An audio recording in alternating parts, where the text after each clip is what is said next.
ప్రార్థన చేసుకుందాం. పరిశుద్ధుడైన దేవానికి స్తోత్రములు తండ్రి. దయగలిగిన ప్రభాని దయతో వచ్చిన బిడ్డలను ఆశీర్వదించండి. వాక్యం చెప్పవచ్చుండగా వాక్యానికి ప్రభా సరిపడే శక్తి బలమును ప్రభా మీరు ఇచ్చి నా తండ్రి నూతన యెరూషలేములోని దివ్యమైన వాక్యమును పంపి నీ బిడ్డలకు తృప్తికరంగా మార్చే వాక్యమును ప్రభైన అనుగ్రహించినట్లు కృపదాయిచ్చమని మమ్మల్ని మేము తగ్గించుకొని నీ చేతికి అప్పగిస్తున్నాం. యేసునామములో అడుగుచున్నాము తండ్రి, ఆమేన్. హల్లెలూయా. దేవుడు మనము వాక్యంలోనికి పోచుండగా గమనించండి ప్రియమైన వారులారా, అన్ని మనము సాధు చేయవచ్చు. ఈ లోకంలో ఓడలను సాధు చేయొచ్చు, అవి మన వైపు తిప్పుకోవచ్చు. అనేకమైనటువంటి మృగాలను సాధు చేయొచ్చు, అవి మన వైపును తిప్పుకోవచ్చు. అన్నిటినీ తిప్పుకోవచ్చు, కానీ మనలో ఉన్న చిన్న అవయవాన్ని మనము తిప్పలేమంట. దేవునికి స్తోత్రం. అది భయంకరమైనటువంటి ఇసకరమైనటువంటి యొక్క పాము కంటే ఇష్టము అంటున్నాడు. గమనించండి ప్రియమైన వారులారా, మన దగ్గర ఉన్నటువంటి చిన్న అవయవము, ఈ చిన్న అవయవాన్ని మనము కంట్రోలే చేసుకోలేము అంటున్నాడు దేవుడు. కనుక ఈ చిన్న అవయవమును కంట్రోల్ చేయాలా అంటే మన జీవితంలో ఒక మార్పు రావాలా అంటాడు. ఈ మార్పు ఎప్పుడైతే మన జీవితంలో రాకుండా ఉంటుందో ఈ చిన్న అవయవాన్ని మనము కంట్రోల్ చేయలేమని దేవుడు సెలవిస్తున్నాడు. అందునిమిత్తమే మన యాకోబు 3వ అధ్యాయము 5వ వచనంలోనికి వెళ్తే ఇక్కడ ఒక మాట చెప్తా ఉన్నాడు. 5వ వచనంలోనికి మనం వెళ్దాం. యాకోబు అలాగుననే నాలుక కూడా చిన్న అవయవమైనను బహుగా దిగిపడును. ఎంత కొంచెము నిప్పు ఎంత విస్తారమైన అడవిని తగులబెట్టును. గమనించండి ప్రియమైన వారులారా, అలాగనే ఈ నాలుక గమనించండి అనేకమైనటువంటి యొక్క జనాలకు చిచ్చు పెడుతుంది, కుళ్ళు పెడుతుంది, కపటం పెడుతుంది, అసూయ పెడుతుంది, అక్రమైన రీతిగా చేస్తుంది, కోపం వచ్చేటట్లు చేస్తుంది. అనేక రీతిగా ఈ నాలుక మన అవయవములలో భయంకరమైనటువంటి ఒక ప్రపంచమని అక్కడ రాయబడింది. ఎటువంటిదంట? ఎటువంటి లోకములో ఉన్నదానికంటే, లోకము కంటే మన నాలుక భయంకరమైన ప్రపంచం అంట. నాలుక అగ్నియే.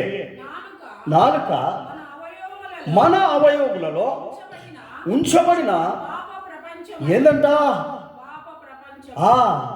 గమనించండి ప్రియమైన వారులారా, పెద్ద పాపమైన ప్రపంచం అంట.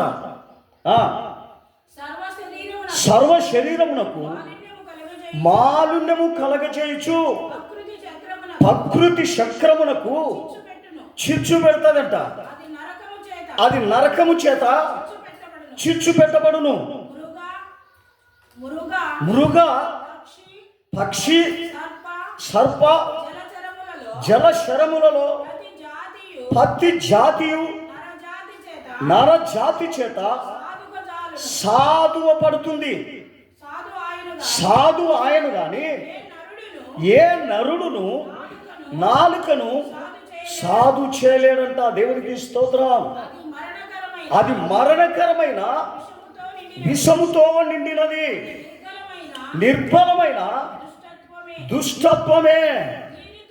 దీనితో తండ్రి అయిన ప్రభువును స్తుతించుదుము, దీనితోనే దేవుని పోలికగా పుట్టిన మనుషులను శపింతుము. ఒక్క నోటి నుండే ఆశీర్వాద వచనం శాపవచనమును బయలువెలును. నా సహోదరులారా, ఈలాగా మీరు ఉండకూడదు. గమనించండి, దేవుడు అంటున్నాడు, ఇదిగో దేవుని నమ్మిన తర్వాత దేవుని బిడ్డలు మరి సాతాను బిడ్డలుగా మార్చబడకూడదు. అందుకనే దేవుడు అంటున్నాడు, మీరు నా పక్షమున ఉంటే నా పక్షమునకు రండి, సాతాను పక్షం ఉంటే సాతాను పక్షమునకు పోండి. రెండు విధాలుగా మీరు ఉన్నట్లయితే అది ఎంత దౌర్భాగ్య స్థితి. అందుకనే అది 3వ వచనంలో మనం చదివితే 3, 4, 2 వచనాలు, 3, అదే గుర్రములు మనకు లోబడుటకు నోటికి కళ్ళెము పెట్టి వాటి శరీరం అంతటిని తిప్పుదుము కదా, ఓడలను కూడా చూడండి, అవి ఎంతో గొప్పవైనను పెనుగాలికి కొట్టుకొని పోవచ్చునా, ఓడ నడుపు వాని ఉద్దేశము చొప్పుననే మిక్కిలి చిన్నదగు చుక్కాని చేత తిప్పబడును. హల్లెలూయా. కానీ మన యొక్క శరీరాన్ని, మన మనసును, మన యొక్క గుణగణాన్ని మనం తిప్పలేకపోతున్నాం. గమనించండి, ఎందుకు తిప్పలేకపోతున్నాం? మన మనసును నిలకడగా నీవు చేసుకోలేకపోతున్నాం, దాని కుదట కూర్చోబెట్టలేకపోతున్నాం, దాని మనిష్ట ప్రకారం నడిపించలేకపోతున్నాం. ఎంత దయమైనటువంటి యొక్క గుణం. గమనించండి ప్రియమైన వారులారా, అంత పెద్ద ఓడైనా మనుషుని ఇష్ట ప్రకారమే వెళ్తుందంట. పక్షులు, జలరాశులు అన్నీ మనుషులు సాధు చేయగలుగుతాడంట. కానీ ఈ నాలుకను మాత్రం సాధు చేయడానికి ఏ మనుషుని చేత కాదు అంటున్నాడు. ఇది ఒక ప్రపంచం, పాప ప్రపంచం. హల్లెలూయా. గనుకనే ఈయనతో నోటితోనే మంచి మాటలు మాట్లాడతాం, మంచి ఆశీర్వాద వచనములు చెబుతాం, కానీ ఈ నోటితోనే చెప్పిస్తాం, చెడ్డ మాటలు మాట్లాడతాం. అనేక రీతిగా దీనితోనే సర్వజనులను నాశనం చేస్తాం. ఇటువంటి యొక్క గుణము కలిగిన ఈ నాలుక మనకు ఉండకూడదు అని చెప్తున్నాడు. ఇటువంటి యొక్క నాలుక మన దగ్గర ఉన్నట్లయితే మనము దేవుని పిల్లలం ఎలాగైతాం? మనం అవుతామా? దేవుని పిల్లలం అవుతామా? చెప్పండి. దేవుని పిల్లలం కాలేం. అందుకనే అంటాడు సామెతలు 15వ అధ్యాయం 4వ వచనంలో చెప్తాడు ఆయన. 15:4 సామెతలు 15:4 సాత్వికమైన నాలుక జీవవృక్షము, దానిలో కుటిలత ఉండిన ఎడల ఆత్మకు భంగము కలుగును. హల్లెలూయా. గమనించండి ప్రియమైన వారులారా, సాత్వికమైన నాలుకలో ఏముంటే శరీరానికి అంత భంగము. గమనించండి, ఆ కుటిలత ఉంటే మన శరీరానికి అంతా ఏమైగలుగుతుందంట? పరిశుద్ధత ఉంటుందా? శాంతి ఉంటుందా? సమాధానం ఉంటుందా? నెమ్మది ఉంటుందా? చెప్పండి, ఏముంటుంది? మన శరీరానికే భంగము. దేవునికి స్తోత్రం. హల్లెలూయా, హల్లెలూయా. అదే సామెతలు 18:21 వచనంలో చదువుదాం. సామెతలు 18:21 వచనం. జీవ మరణమును నాలుక వశము, దాని యందు ప్రీతిపడువారు దాని ఫలము తిందుదురు. గమనించండి ప్రియమైన వారులారా, నాలుగు ఇష్టం వచ్చినట్టు మాట్లాడుతుంది, నాలుగు ఇష్టం వచ్చినట్లు చెప్తా ఉంది. దాని ఇష్ట ప్రకారము మనం పోతే దాని ఫలములే మనము తింటాము అంటున్నాడు. కానీ మరి ఏమి తినమంటున్నాడు? మంచి ఫలములు తింటామా? మంచి యొక్క గుణములో మనము నడుస్తామా? ఎందుకు? దాని ఇష్ట ప్రకారము మీరు వెళ్ళొద్దు అంటాడు. గనుకనే మనిషి స్వార్థప్రియుడును, బింకములాడువాడును, కొండెగాడును, ఇటువంటి యొక్క స్వభావంలో ఈ నాలుక నడిపిస్తున్నటువంటి ఈ మనిషిని ఇటువంటి యొక్క స్వభావంలో నడిపించుకోకుండా నీవు దాన్ని కంట్రోల్ చేయాలా అని విశ్వాసతో దేవుడు చెప్తున్నాడు. దేవునికి స్తోత్రం. అదే మనము ఆ కీర్తనలోనికి మనము వెళితే, కీర్తన 143వ వచనంలోనికి వెళ్తే 143వ వచనం కీర్తన. పాము నాలుక వలె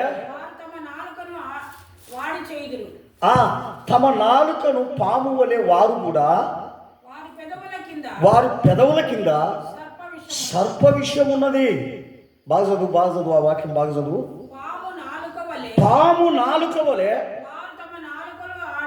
వారు తమ నాలుకతో ఆడించుదురు, వాడి చేయుదురు, వారి పెదవుల కింద సర్ప విషం ఉన్నది. గమనించండి ప్రియమైన వారులారా, చూసేదానికి నాలుక ఇంత చిన్నది, దీనిలో ఇంత చరిత్ర ఉందా తెలుసుకోవాలా మరి. గమనించండి, ఈ నాలుకతోనే మనం ఎంత పాపం చేస్తున్నామంటే గమనించండి, అంత పాపం కన్నులు చేసేదానికంటే ఎక్కువ నాలుకే పాపం చేస్తుంది.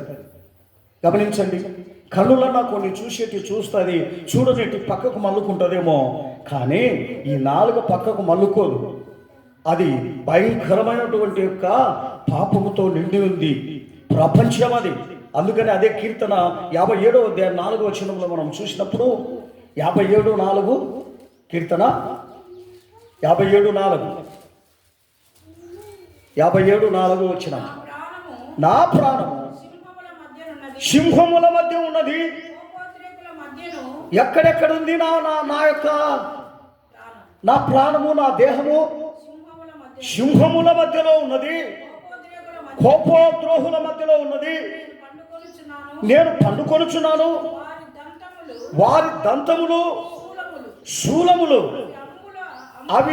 అవి అంబులు, వారు నాలుక వాడిగల కత్తి. హల్లెలూయా. ప్రేమైన దేవుని బిడ్డ, మంచి దగ్గర ఇంత భయంకరమైనటువంటి యొక్క స్థితి ఉంది అంటున్నాడు.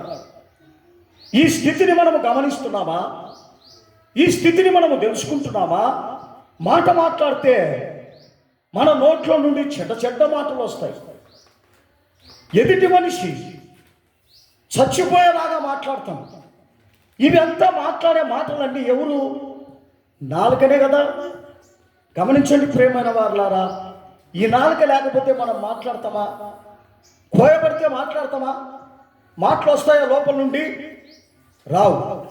గనుక నాలుక పెట్టినది మంచి దానిని ఉపయోగించుకోవడానికి, శరీరానికి మాలిన్యం కలగజేయకోకుండా చూసుకున్నదానికి నాలుక దేవుడు పెడితే, నీకు మాటలు ఇస్తే ఆ మాటలు మాట్లాడక దేవునికి వ్యతిరేకమైన మాటలు మాట్లాడుతూ దేవునికి వ్యతిరేకమైనటువంటి యొక్క జీవితము చేస్తూ పగతో కక్షతో ఈ నాలుకతో ప్రతి మనుషుల్ని నాశనం చేస్తూ ఉన్నాం, ప్రతి మనుషుల్ని పాడు చేస్తూ ఉన్నాం. ఇది కాదండి ఒక విశ్వాస జీవితంలో ఉన్నవారికి. ఆ నాలుకను మనము భద్రం చేయాలా, దాని కంట్రోల్లో పెట్టాలా అని ప్రభు మనల్ని హెచ్చరిస్తూ ఉన్నాడండి. అదే సామెతలు 12వ అధ్యాయం 18వ వచనంలో మనం చూసినప్పుడు, 12-18 సామెతల్లో మనం చూసినప్పుడు 12-18 కత్తిపోటు వంటి మాటలు పలుకువారు కలరు, జ్ఞానుల నాలుక ఆరోగ్యదాయకం. గమనించండి ప్రియమైన వారులారా, ఎటువంటి మాటలంట? కత్తిపోటు మాటలు. సాధారణంగా ఉండవు ఆ మాటలకు, మనం చచ్చిపోతాం. కత్తొచ్చి పొడిచినట్టుంటుంది ఆ మాటలు. అలాంటి మాటలు మాట్లాడుతూ నేను విశ్వాసిని, నేను దేవుని బిడ్డను అని మనం చెప్తున్నాము. ఎంత దౌర్భాగ్య స్థితి అండి.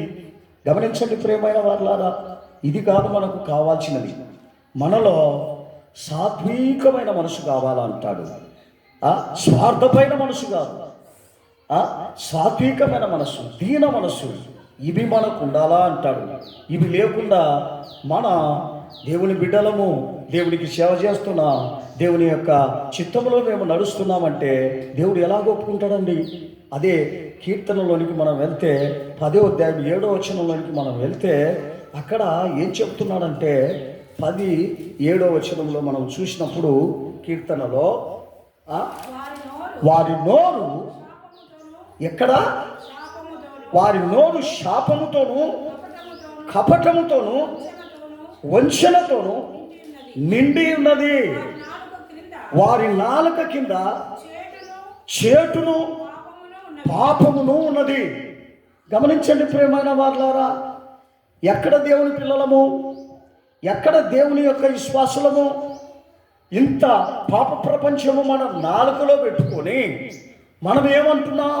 నేను భక్తుడిని, నేను భక్తురాలును, నేను దేవుని నమ్ముచున్నా అని మనం ఏం చేస్తూ ఉంటాం చెప్పని చూద్దాం. అందరికీ చెప్తూ ఉంటాం, కానీ మనలో ఈ గుణము లేకుండా పోయిందా? ఈ గుణం లేకుండా పోతే అప్పుడు మనం నిజమైన భక్తులం అవుతామండి. ఈ గుణం ఉన్నప్పుడు మనం ఎలాగ భక్తులం అవుతాం చెప్పండి. అదే కీర్తనలో మనకు చెప్తాడు, 37వ అధ్యాయం 30 వచనాల్లో చెప్తాడు. 37వ అధ్యాయం కీర్తన 30 వచనంలో మనం చూసినప్పుడు అదే నాలుక ఏం చేస్తా ఉంది? నీతిమంతుల నోరు జ్ఞానమును గూర్చి వచిస్తుంది, వారు నాలుక న్యాయమును ప్రకటిస్తుంది. గమనించండి ప్రియమైన వారులారా, న్యాయంగా ఉన్నామా? అనీతి తీసుకొచ్చి ఎక్కడ పెట్టుకుంటున్నాం? మన ఇంట్లో పెట్టుకుంటున్నాం, మన హృదయంలో పెట్టుకుంటున్నాం, మన యొక్క పరిషత్ ప్రాంతంలో వాటిని ఉపయోగిస్తున్నాం అన్నమాట. మనము దేవుని పిల్లలమవుతామా? మనము దేవుని యొక్క బిడ్డలమవుతామా? గమనించండి ప్రియమైన వారులారా, ఈ నాలుక అనేది మన జీవితానికి భయంకరమైనటువంటి పాప ప్రపంచం. దీనిని అదుపులో చేసుకోనకపోతే నీ జీవితం నరకానికే. దేవునికి స్తోత్రం. అది గుర్తెరిగి మనం ఉండాలి. అది గుర్తెరిగిపోకపోతే మన జీవితం ఎక్కడికి పోతుందంటే నరకానికి వెళ్తుందండి. అదే కీర్తన 51వ అధ్యాయము 14వ వచనం మనం చదువుదాం. కీర్తన 51:14 వచనంలో మనం చూసినప్పుడు, దేవా నా రక్షణకర్తవగు దేవా, రక్తాపరాధము నుండి నన్ను విడిపింపుము. అప్పుడు నా నాలుక నీ నీతిని గురించి ఉత్సాహగానము చేస్తుంది. ఎవరు విడిపించాలంట నాలుకను? చెప్పండి. ఆయన యొక్క రక్తముతో నీ నాలుకను శుద్ధి చేయాలి. అటువంటి యొక్క నిరీక్షణ మన జీవితాలలో కలిగి ఉండాలని దేవుడు నిన్ను నన్ను హెచ్చరిస్తున్నాడండి. అది లేకుండా ఎటు పడితే అటు మాట్లాడడం, ఎటు పడితే అటు తిట్టడం, ఎటు పడితే ఎటు కోపగించుకోవడం, ఇవన్నీ దేవుడు మనతో ఏం చెప్తున్నాడండి? మనం భక్తులం అవుతామా? మనము నీతిమంతులం అవుతామా? మనము ఇటువంటి యొక్క స్థితులన్నీ మనలో మారి ఉన్నాయా? ఇవన్నీ మారి లేకోకుండా ఉన్నట్లయితే ఏ రీతిగా దేవుని బిడ్డగా మార్చబడతావు? ఏ రీతిగా దేవుని బిడ్డవని చెప్పగలుగుతావు? అది 52వ అధ్యాయం 2వ వచనం చదువుదాం. 52:2 వచనం. మోసము చేయవాడా, వాడిగల మంగళ కత్తి వలె నీ నాలుక నాశనము చేయను ఉద్దేశించుచున్నది. హల్లెలూయా. ఏం చేస్తుందంట ఈ నాలుక? ఎదుటి మనిషిని నాశనం చేయడానికి, ఎదుటి మనిషిని పాడు చేయడానికి, కళ్ళలాడు నాలుకతో వాళ్ళకీలకు సాడీలు, వాళ్ళకీలకు పగలు పుట్టించేది, వాళ్ళకీలకు అసూయలు పుట్టించేది. ఇటువంటి యొక్క పాడు చేసే నాలుకగా నీ నాలుక ఉంది, చూసుకో. దాని ఫస్ట్ సరి చేయమంటున్నాడు దేవుడు, దాని కంట్రోల్లో పెట్టమంటున్నాడు. అప్పుడు భక్తి అంటున్నాడు. నాలుకను కంట్రోల్లో పెట్టుకోనకుండా ఇదిగో నేను భక్తి అంటే దేవుడు ఒప్పుకుంటాడా అండి?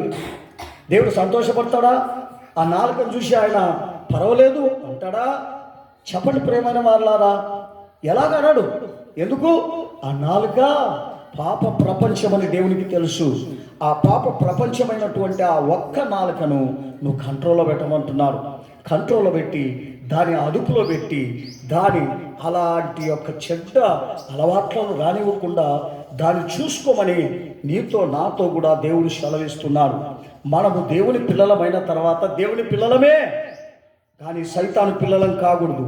ఇటువంటి యొక్క స్వభావములు మన దగ్గర ఉన్నట్లయితే మనము సైతాను పిల్లలమండి, దేవుని పిల్లలం కాలేము. అందుకనే అదే కీర్తన 58వ అధ్యాయము మనము 3 నుండి 5 వచనాల వరకు చదివితే అక్కడ ఆయన మనకు చక్కటి బోధ చేస్తూ ఉన్నాడు. చదువుదాం. తల్లి కడుపున పుట్టినది మొదలుకొని భక్తిహీనులు విపరీత బుద్ధి కలిగి ఉన్నారంట. పుట్టిన తోడనే అబద్ధములు ఆడుతూ ఉన్నారంట. తప్పిపోదురు. వారు విషము నాగుపాము విషము వంటిది. మాంత్రికులు ఎంత నేర్పుగా మంత్రించినను వారి స్వరము తనకు వినబడకున్నట్లు చెవి మూసుకొనినట్టి చెవిటి పాము వలె ఉన్నారు. హల్లెలూయా. ఎంత చెప్పినా వాక్యం వినరు, ఎంత చెప్పినా గ్రహించరు. దేవుడు మందిరములో ఉన్నా ఎట్లున్నారంట? చెవిటి పాము వలె ఉన్నారంట. ఆ చెవుడు దానికి ఏం కనబడుతుంది చెప్పండి? విశ్వాసులమై మనం ఉన్నా మన విశ్వాస జీవితంలో నాలో ఒక మార్పు రావాలి, నాలో ఒక మంచి పద్ధతులు రావాలి, మంచి నడవడికలు రావాలి అనేది నేర్చుకోవాలా అంటున్నారు. అవి ఊరికనే వస్తాయా? రావు. ఎక్కడొస్తాయి? దేవుని యొక్క మందిరంలోనికి వస్తే వస్తాయి. అందుకనే దేవుడు మనకు ఒక మందిరాన్ని పెట్టినాడు. ఎందుకు? నీలో ఉన్నటువంటి స్వభావాలను తీసేసేదానికి పెట్టినాడు, కానీ ఏదో ఊరికే గాలికి కాదండి.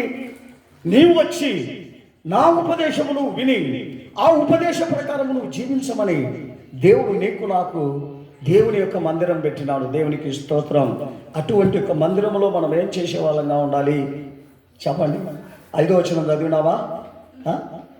ఎలాంటి వాళ్ళమై ఉండాలి మనము? దేవుని యొక్క మాటలు విని దేవుని యొక్క ఆలోచన ప్రకారం మనం ఎప్పుడైతే నడుచుకుంటూ ఉన్నామో దేవుని నిజమైనటువంటి పిల్లలుగా మనం మార్చబడతామండి. అటువంటి యొక్క రీతిగా ఈ దినమున నిన్ను నన్ను ఎక్కడికి పిలిచినాడు? దేవుని యొక్క మందిరానికి పిలిచినాడు. ఏదో ఊరికి వచ్చి పోవడానికి కాదు. మనము దేవుని మాటలు విని ఆ మాటల ప్రకారం జీవించడానికి ఈ చివరి దినాల్లో మన యొక్క శరీరములో మాలిన్యము కలగజేసుకొనకుండా, అపవిత్రత కలగజేసుకొనకుండా, మన శరీరానికి ఏమాత్రం కల్మషము లేకోకుండా పరిశుద్ధంగా ఉండడానికి దేవుని వాక్యం పరిశుద్ధంగా నీ దగ్గరికి పంపించింది. వాటిని గుర్తిరిగి జీవించడానికి సహాయం చేయనుగాక. దేవుడు ఈ వాక్యమును దీవించునుగాక. ఆమేన్. హల్లెలూయా, హల్లెలూయా. పర్వతములు తొలగిపోయినను దేవా, ప్రతి మెట్టయు తరిలినను. పర్వతములు తొలగిపోయినను దేవా, ప్రతి మెట్టయు తరిలినను. నీదు కృపనెన్నడు ఎడబాయదు, నమ్మదగిన వాడవే. నీదు కృపనెన్నడు ఎడబాయదు, నమ్మదగిన వాడవే. కృపామూల్యమైన కృపయే, క్రీస్తునందున్న నిత్య కృపయే. కృపామూల్యమైన కృపయే, క్రీస్తునందున్న నిత్య కృపయే. నన్ను నీవాలే మార్చుచు నా కృపయే, నాకు చాలును ఈ కృపయే. నన్ను నీవాలే మార్చుచు నా కృపయే, నాకు చాలును ఈ కృపయే. నన్ను నీవాలే మార్చు.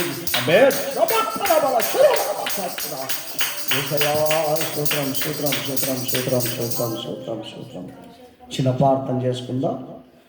పరిశుద్ధుడైన దేవానికి స్తోత్రము నాయన. ఇదిగో ప్రభా, మా అవయవములలో ప్రభా నాలుక చిన్నది అయినప్పటికీ అది పాప ప్రపంచమని ప్రభా మీరు ఇందాక మాతో హెచ్చరించిన కృపను బట్టి నీకు స్తోత్రం. మా జీవితమును సరి చేసుకోవడానికి నీ యొక్క వాక్యము మా యొక్క నా తండ్రి దీపము అది మమ్మలను వెలిగించే రీతిగా ప్రభా, నీ మాటలు మమ్మల్ని ఉజ్జీవింపజేసే రీతిగా ప్రభా నా తండ్రి మేము ఉండాలని ప్రభ మాకు హెచ్చరించినటువంటి ఇందాక ప్రభ ఈ మాటలు బిడ్డలు గ్రహించి వాటి ప్రకారం జీవించాలా అని తన నాలుకను సరి చేసుకున్నటువంటి ఒక బిడ్డలుగా మార్చబడాలని ప్రభా నీ కృప నీ బిడ్డలకు దయచేయమని అడుగుచున్నాం. త్వరలో మీరు రాబోతున్నారు ప్రభా. ఆ నిత్య రాకట్లో ప్రభా యేసయ్యా నీ బిడ్డలందరూ కూడా సిద్ధపడి నీ రాకడకు ప్రభా నా తండ్రి దేవా వచ్చేటువంటి ఒక బిడ్డలుగా ఒక్కొక్కరిని ప్రభా నీ మాటలు నా తండ్రి వాళ్ళను తీర్చిదిద్దునట్లుగా నీ వాక్యమే సత్యం అంటున్నావు, నీ వాక్యమే శుద్ధి చేయనంటున్నావు ప్రభా. అటువంటి యొక్క వాక్యమును ప్రభా వారి యొక్క శరీరం అంతటిని మాలిన్యము లేకుండా కడిగి నాయన శుద్ధి చేయనట్లు కృపదాయిచ్యమని మమ్మల్ని మేము తగ్గించుకుంటూ నీ దయగలిగిన హస్తానికి అప్పగిస్తున్నాం. యేసు నామములో అడుగుచున్నాము తండ్రి, ఆమేన్. స్తోత్రం స్తోత్రం స్తోత్రం స్తోత్రం. నా ప్రాణమా యెహోవాను స్తుతించు, నా అంతరంగన సమస్తమైన పరిశుద్ధ నామమును స్తుతించు. నా ప్రాణమా యెహోవాను స్తుతించు, ఆయన చేసిన ఉపకారములలో దేని అందరూ దేవునికి స్తోత్రం చేస్తాం. స్తోత్రం స్తోత్రం. హల్లెలూయా హల్లెలూయా హల్లెలూయా. అందరికీ స్తోత్రం.